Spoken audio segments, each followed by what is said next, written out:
In the dusty heart of Mbaitolu, Imo State, sometime around 1929, a boy was born who would terrify common sense. His name? Uzoma Nwachukwu.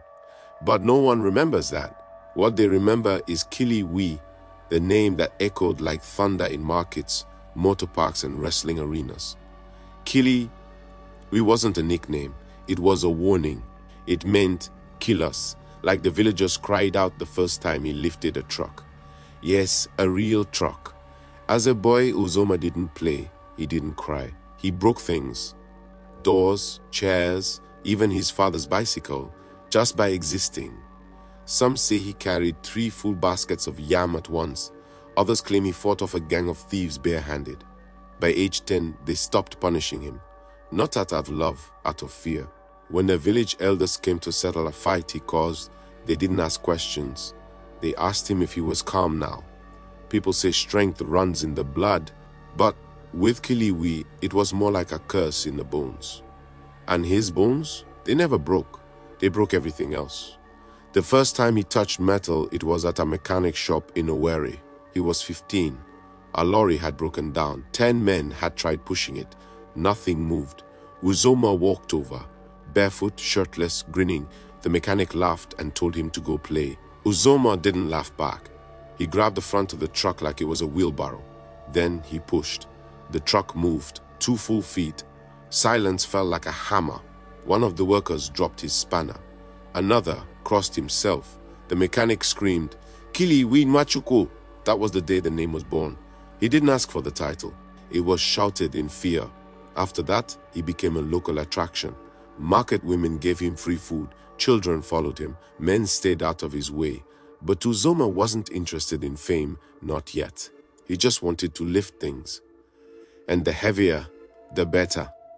He tried moving water tanks, climbed palm trees with goats on his back, anything to test his strength. It was as if the earth itself was his opponent. He was no longer a boy.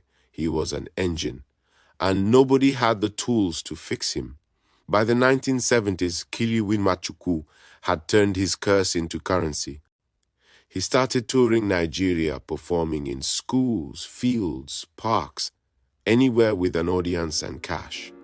Entry fee, 50 kobo, but what people got was priceless. He held back motorcycles with his bare hands.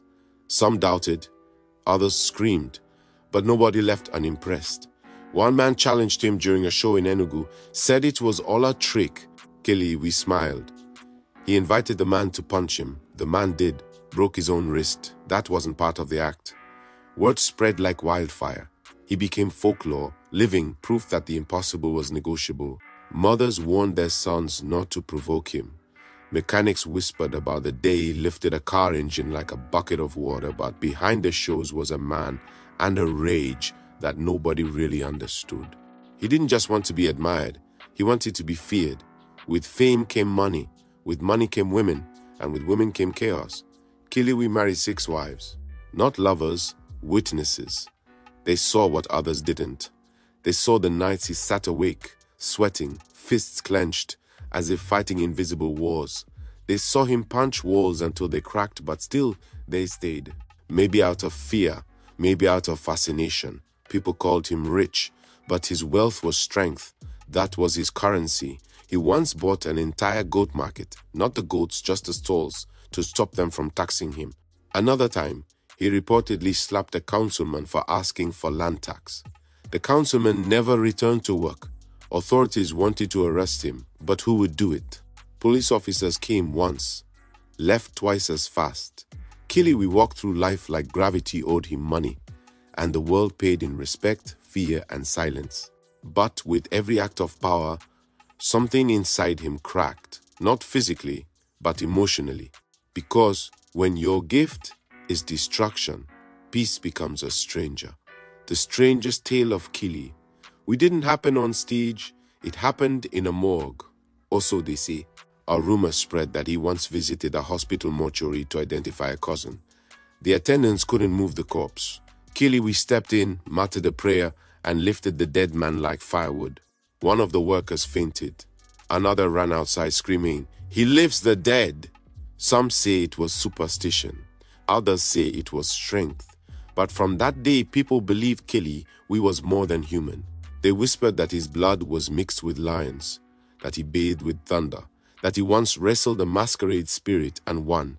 Killi Wee never denied these stories. He just smiled, because myth was part of his muscle, and the more outrageous the tale, the stronger he became. He started charging for private viewings. At one village event, they paid him to carry the king's horse, with the king still on it. He did it effortlessly.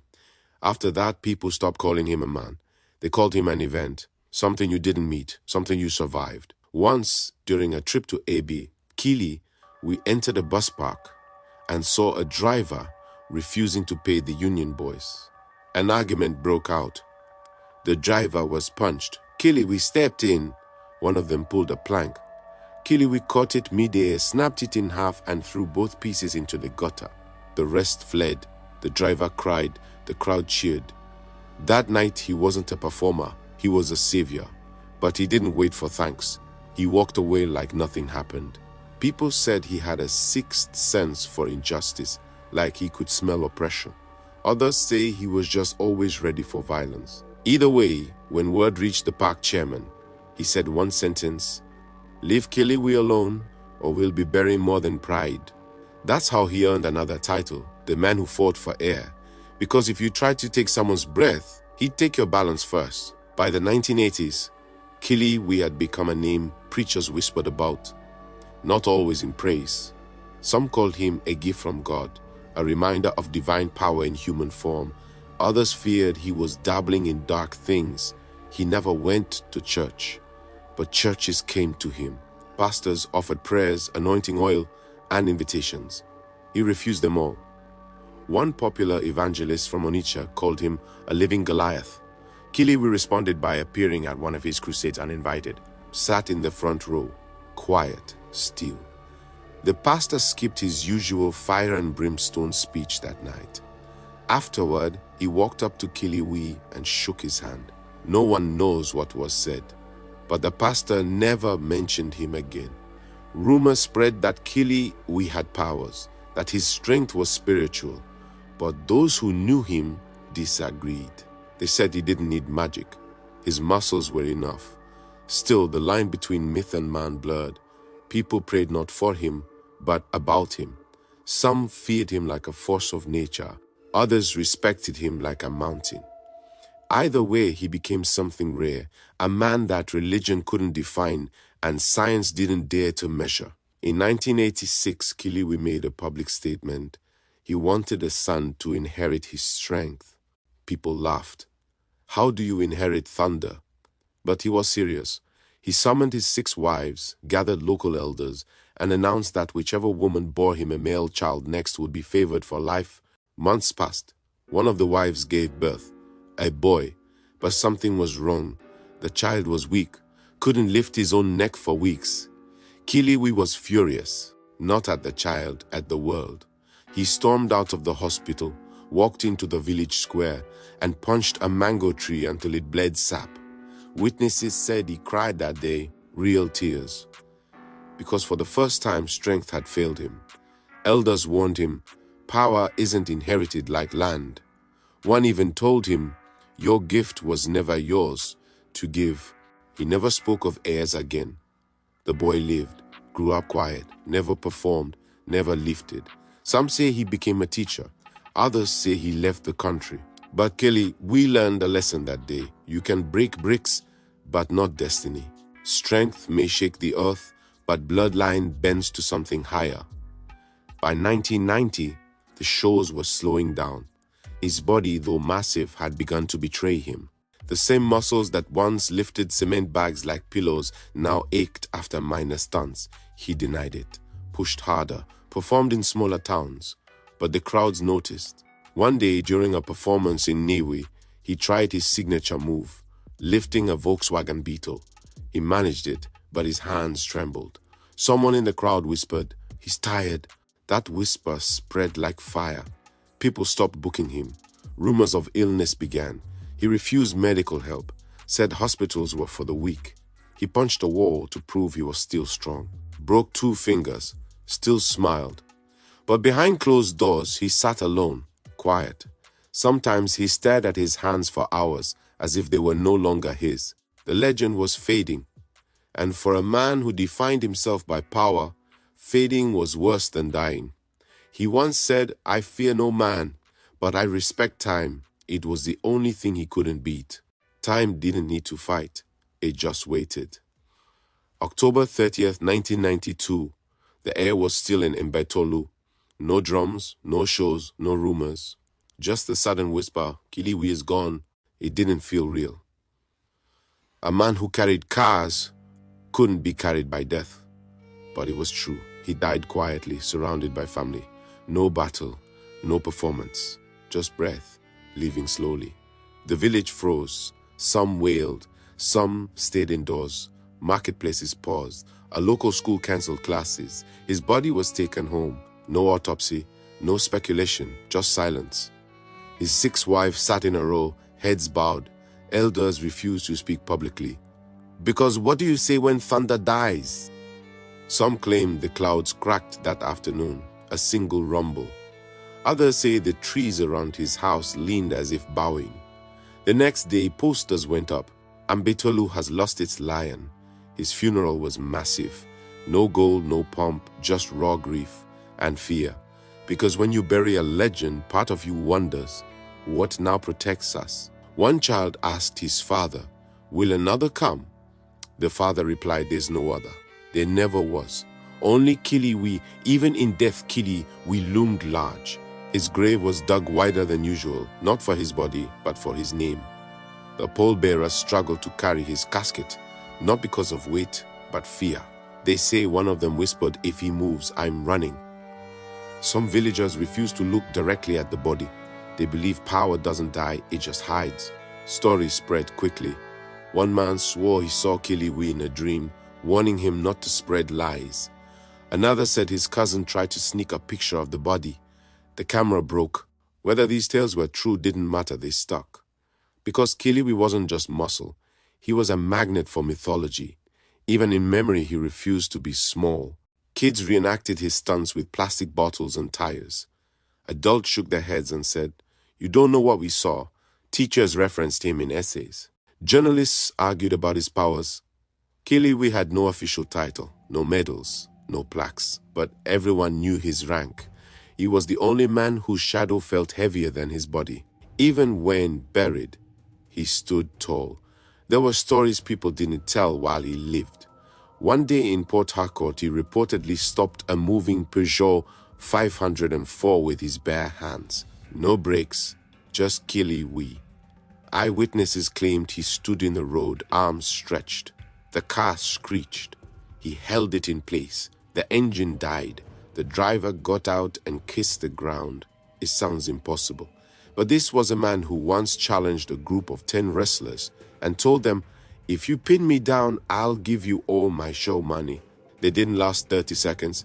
These weren't performances, they were warnings. Killi Wee didn't chase applause. He chased limits. The more people doubted him, the more dangerous he became. Doubt was fuel, and Killi Wee had an endless tank.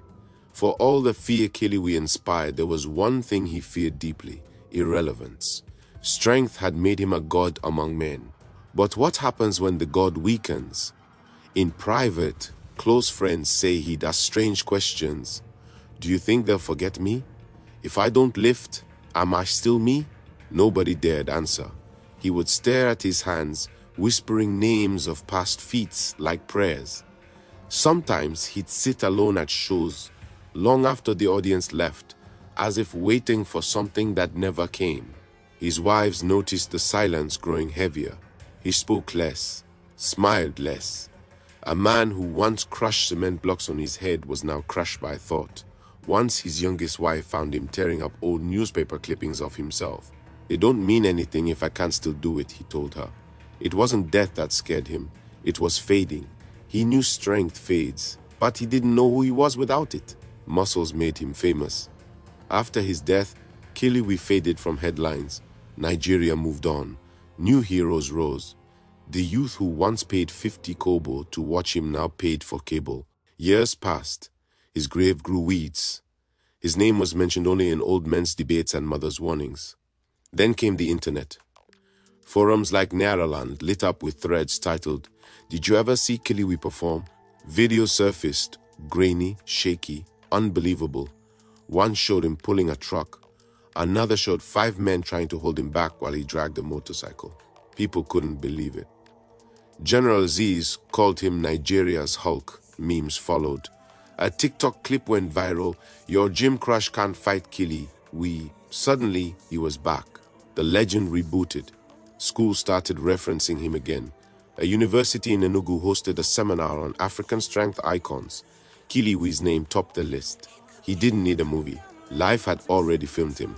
It just took time for people to press play. What the country once forgot, it now reposted. The man who once begged for remembrance now trended, in spirit. And this time, even the clouds, the truth is, Killi Wee never died. Not really. His body stopped. But the legend never clocked out. In barbershops across Owerri, you'll still hear the stories. Some will claim they watched him lift a bull. Others will swear he once carried a coffin with 6 men inside it. Whether it's true or not doesn't matter, because legends are measured by echoes. And Killi Wee's echo is still loud. A local strongman contest was renamed in his honor, the Killi Wee Strength Challenge. No one's ever completed it. A filmmaker once tried to make a documentary, but quit halfway. He said, "I couldn't match his pace, even in editing." You see, Killi Wee didn't just bend iron. He bent expectation. He redefined manhood in a country obsessed with power. But more than anything, he showed us what happens when belief becomes muscle, and when that muscle refuses to rest. To this day, nobody knows what truly fueled him. Hunger, trauma, pride, purpose, whatever it was, it still haunts every weight bench in Nigeria. Killi Wee Nwachukwu didn't lift things to impress. He lifted because he had to. And because if he didn't, the silence would have crushed him harder than any boulder. People often ask, how did Killi Wee manage 6 wives? The answer was simple: fear and fascination. Each woman had her own story. None dared speak it publicly. They lived like queens and prisoners. Not because he abused them, but because no one else could match his shadow. One wife reportedly tried to leave once. She packed her things quietly. He didn't shout, didn't touch her, just walked outside and lifted the family generator above his head, silently staring at her. She stayed, not out of weakness, but confusion. How do you leave a man who breaks the laws of physics before breakfast?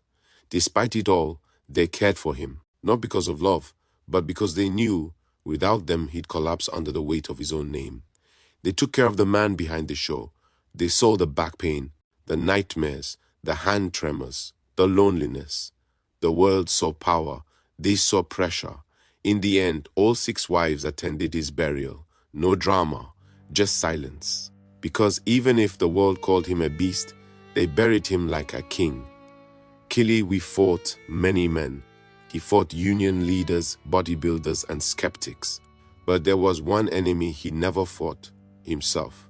He never accepted his limits, never learned rest, never allowed weakness. If his body screamed, he screamed louder. That worked for years, until it didn't. Pain began to creep in like betrayal. His back stiffened, his knees shook, but he pushed through. Doctors offered help. He refused, said needles couldn't fix stone. But he was wrong. He wasn't made of stone. He was made of stubbornness. And it caught up with him. In the end, his biggest rival wasn't gravity, it was ego. The belief that he couldn't be broken. But he could, not physically, emotionally. His silence in those final years was louder than any applause. Not because he ran out of strength, but because he finally realized, you can't body slam time. That's the fight he avoided. That's the one that won. In one of his final shows, a rare thing happened. Killi Wee collapsed, right in the middle of a stunt, lifting a metal beam with 3 men on it. His arms gave way. The beam dropped. The crowd screamed, but instead of mocking him, they rushed forward, not to lift the beam, but to lift him. For the first time, the crowd wasn't there to be amazed. They were there to protect. Someone shouted, "Call the pastor!" Another screamed, "He's just tired." But those who knew him said it wasn't just tiredness, it was surrender. That was the day Killi Wee stopped performing, not because he was weak, but because for once he felt human. He sat on the ground, head bowed, silent. Then something incredible happened. The crowd, hundreds of them, started praying, not formally, just loud, messy prayers, some in English, some in Igbo, some crying. He didn't speak, just nodded. That was the day the strong man was carried, not by muscle but by mercy. And maybe, just maybe, that's what he always wanted. Not worship, understanding. Killi Wee didn't leave behind property, no mansion, no company, no book deal. What he left behind was harder to measure: fear, awe, and curiosity. He left behind men who still try to match him in gyms across Nigeria, but fail. He left behind women who shake their heads and say, "That man was not normal." He left behind a void, the kind that no modern celebrity can fill. Because Killi Wee wasn't curated. He was raw, wild, untamed. He didn't trend, he happened. Like a storm you don't expect but can't ignore. He didn't wait for applause, he just showed up and left dents, not just in medal, in memory. At the end of everything, when the lights fade and the chants stop, one truth remains: Killi Wee was never just a man. He was a phenomenon, a mystery packed in muscle, a myth that walked barefoot and charged 50 kobo at the gate. You couldn't define him by science. You couldn't explain him by faith. He was the kind of story you don't tell, you survive. Ask anyone who saw him perform, and their voice still shakes. Not because of what he did, but because they saw something impossible and it stared back. In a country obsessed with power, Killi Wee didn't just display it, he became it. His name still carries weight, literally and figuratively. Even now, if a child lifts something too heavy, an elder will whisper, "You want to be like Killi Wee." And that's how legends live, not in tombstones, but in tongues, in echoes, in unfinished sentences. So when you next hear his name, don't ask if the stories are true. Ask yourself why they've never died. Because Killi Wee didn't live in time. He punched through it.